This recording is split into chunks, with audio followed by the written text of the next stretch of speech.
And then in 1973, the land itself came under attack. Huge moving sand dunes had rolled in from the coast to threaten the fertile southern farmlands of Shalanboot.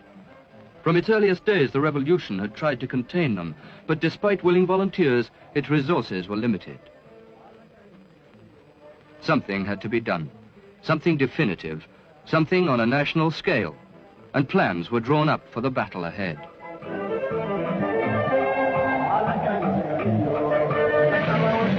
Within a matter of weeks, the power and determination of the nation could be seen.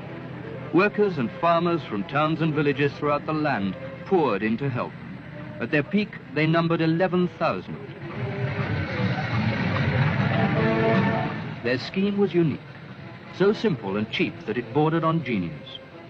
Drought-resistant scrub and cacti were brought in.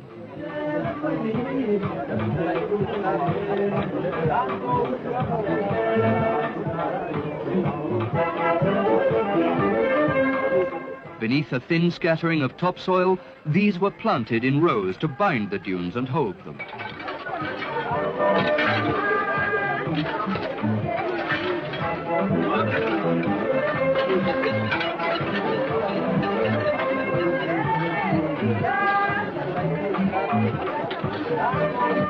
Foreign experts advising the government at the outset had costed the problem's solution in millions. Millions Somalia never could afford. Today, these same experts come here to Shalanboot to marvel.